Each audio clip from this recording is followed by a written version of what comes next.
Wow.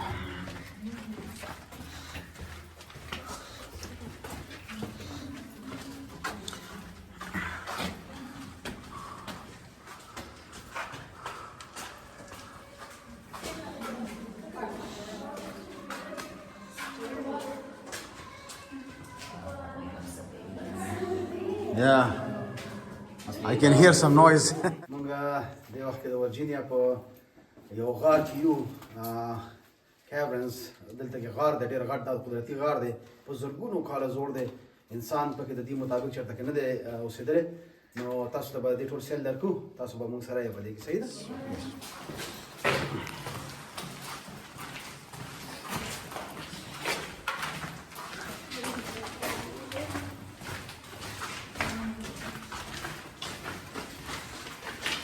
Looking this way over at this wall, you can see some of the three basic cave formations that occur down. So first instance, up here, where this is a stalactite, a good way to remember the name is that it clings tightly to the ceiling there. Down here, we have a stalagmite, which might reach the top someday. And then over here, where it looks like a curtain or like a sheet made of rock, that there is known as flowstone.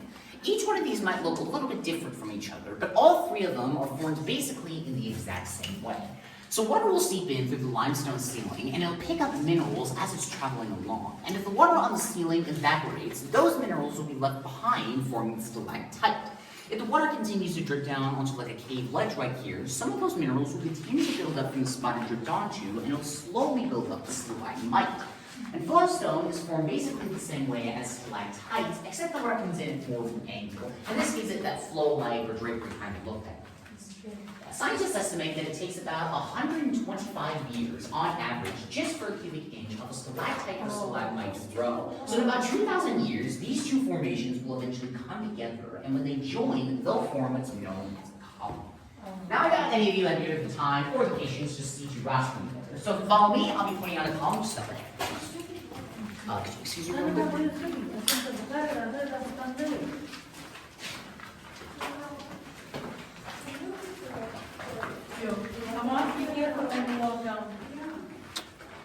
Wow. Alright, so this up here, this is the column that I was talking about. And as you can see, it's where stalactite and stalagmite have met in the middle. We like to call this column our Capitol Dome, mostly because some people say it resembles the Capitol Dome found in Washington, D.C. But personally, with my wild imagination, I always thought it looks like an elephant's foot stuck in buckle. At least, that's on mine first. So, anyways, this particular column is estimated to be over 12,000 years old. It weighs approximately 9 tons, and it's only supported by this natural land bridge down here, which we've done nothing else to support in the past, but this has been a sturdy and safe structure ever since we first discovered it, which is a good thing because we're getting ready to walk right underneath it. And as we're going down into the tunnel here, you'll notice these dripping formations in the tunnel ceiling. These are known as soda straw formations, and they're the beginning stages of stalactites. Also, speaking of the dripping water, if at any given point during the tour, if you happen to feel like a drop of water hit you somewhere, don't worry about it, it's not toxic or anything. It's actually considered to be good luck, and it's called a cavern kiss. You said 12,000 years? Yeah. Okay, all right. And like at any time in the history, did these caves are used by humans? Like, as far as we know, we haven't found any evidence that seems to support that yet, because we haven't found any like human remains or artifacts so far. The only real fossils that we found here were like fish fossils and like some backbone fragments. Okay. Yeah. Are there any other questions? No, thanks. Let's go. So Yeah. follow me and just watch your hand. Okay, sure. Yeah. Thank you. Other rock, which eventually form the mountain ranges that we see today. But at the same time, all that tectonic activity caused some of the plates to move around so much that they fractured and split into two, which created fault lines like that big giant crack above us. It's also believed that around the same time that this was going on, the Shenandoah Valley was covered with this inland ocean. So water was allowed from that once open fault line, collected down here, and started to form this underground river, which washed away all the weak rocky dirt that was down here, leaving behind the harder materials and forming the passageways that we are walking through now. And evidence of this theory can be seen in this wall here. The horizontal lines you see embedded into the rock face are known simply as water lines, but they show the different stages of where the water was as it moved through here and eroded away the rock over time. And like the walkway that's natural? Yeah, all the passageways that we're walking through, with the exception of like the path here, all of it is natural. No.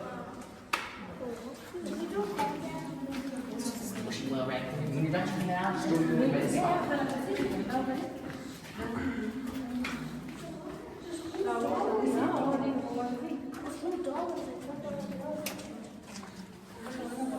The walls are wet.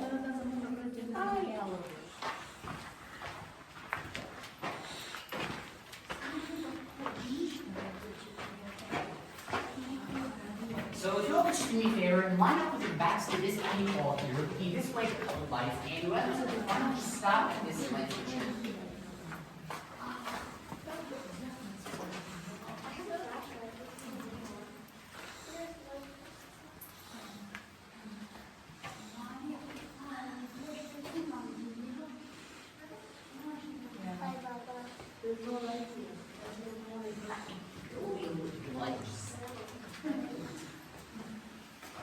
So this spot right here is our rainbow trails. This place is special because it was the first spot where we had colored lights in the caverns. Now, at first these lights were installed, like the local kids decided to get infants and toddlers entertained while they're on the tour. What we found out real quick was that for the most part, the kids cared very little about these lights, but the adults loved them a ton. So that's one reason we kept them down here. But the other reason we brought these lights down here was to help cut back on growth and loss and algae that had sprung up in the heat.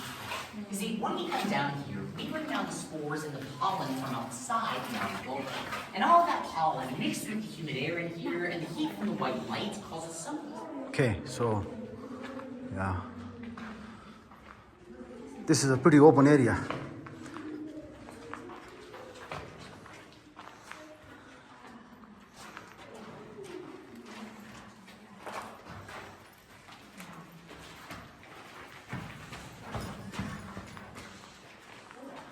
Okay, so feel free to roam about this room a little. You can explore, take pictures. Just make sure you don't go past the light switches over there. And I'm going to be backtracking and turning off some of the lights over behind us. And our Look, that's where they cut it off. They cut it off. Oh, look. No, they're actually. You look like the skeletons. Yeah. Wait, this one looks like a dinosaur skeleton. There's a claw. There's a face up here.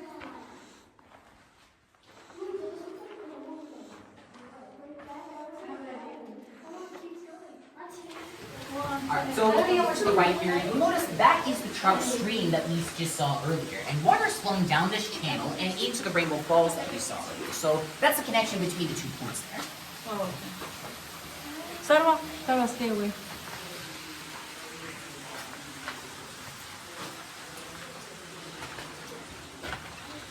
What is a little bit deeper than the Mirror Lake, though. It's around 4 inches at its deepest point. And we'd like to call this our Fairyland Lake because a lot of times people have pointed out the various fairy tale creatures and things from the stalactite and stalagmite formation. So just take your time in this room, see if you can find your own fun shapes in here and get some good pictures. And then when you're done in here, then just follow me to our wet weather suite.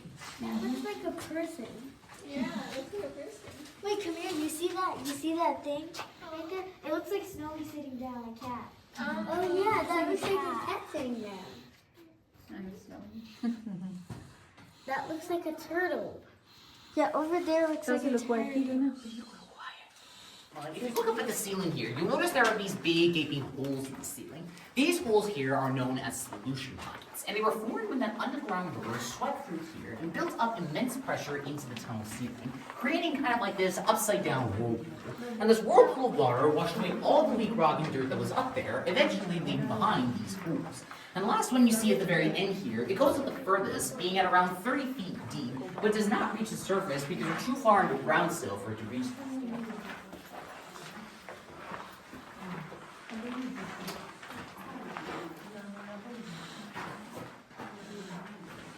So what's the story of the hole?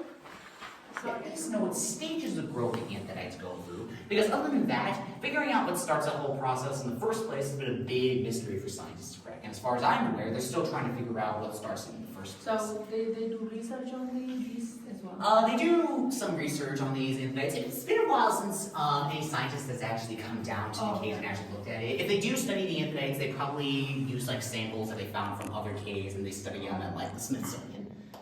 Dr. Asim da dagasanga judi da caves chimunga kamukatos kamna chimunga ralu no da judi gisanga la ka de natural process sangare دا داسې وي چې یو څو عوامل داسې پکار وي نو د هغې نه پس بیا په یو غر کې یو غار جوړېدی شي، غار او غار. یو دوه درې عوامل داسې دي چې د هغې په یو ځای کې کېدل ډېر ضروري دي. لومبۍ خبره دا چې هلته کې بارانونه ډېر زیات وي. دویمه خبره دا چې هلته کې په فضا کې کاربن ډای اکساید موجود وي. درېیمه خبره دا ده چې هلته کې کم راکس دي، نو هغه راکس په کار دا دی چې هغه یا لایم سټون وي چې هغه د کیلشیم کاربونیټ نه جوړ شوی وي چې هغې ته کیلسایډ هم ویلی شي، او یا هلته کې جپسم وي. نو دا دوه قسمه راکس هلته کې موجود وي او هلته کې ډېر زیاتې اوبه موجودې وي او کاربن ډای اکساید موجود وي، نو هلته کې کیوز جوړېږي. چې کم ځایونه خشک وي نو هلته کې غارونه نه جوړېږي، صرف دا په داسې ځایونو کې جوړېږي چې هلته کې ډېرې زیاتې اوبه موجودې وي. دا اوس چې دې ځای کې مونږ کوم ځای کې یو دا د ورجینیا ده، دا د اپلیشن ماونټین یوه حصه ده. دلته کې بارانونه ډېر زیات دي، دلته کې لایم سټون موجود دی، دلته کې کاربن ډای اکساید موجود دی، هر یو څیز مکمل طور باندې موجود دی. نو دا ځکه د دې ځای نه واخلې تر کنټاکي پورې، تر ټینسي پورې هلته کې دا ټول غټ غټ غارونه موجود دي. دلته کې اوس هم د یو غټ غار مخې ته مونږ ولاړ یو. نو په دې کې بیا دننه د اوبو پوره لکه تاسو ورته مطلب نهرونه ورته ویلی شئ چې هلته کې د اوبو پوره نهرونه هلته کې لاندې روان وي پکې. د هغې نه مختلف هلته کې مختلف منرلز په هغې کې ډپازټ کېږي، مختلف کرسټلز په هغې کې ډپازټ کېږي. څه ته سټیلیکټایټس ویلی شي چې د بره نه راځي، څه ته سټیلیګمایټ ویلی شي چې هغه د لاندې نه راځي، بیا دواړه په یو ځای کې میلاو هم شي هغې ته کالمز ویلی شي. نو دننه چې تاسو وګورئ نو په دې کې ډېر ښکلي سټرکچرز جوړ شوي دي، او بیا څه چې کوم دا شخصي یعنې پرسنل قانون دغه غارونه دي، او څه چې دي نو هغه بیا سټیټ سره وي. دا اوس چې کوم مخې ته مونږ ولاړ یو نو دا یو شخصي یا پرسنل یو غار دی. Thank you.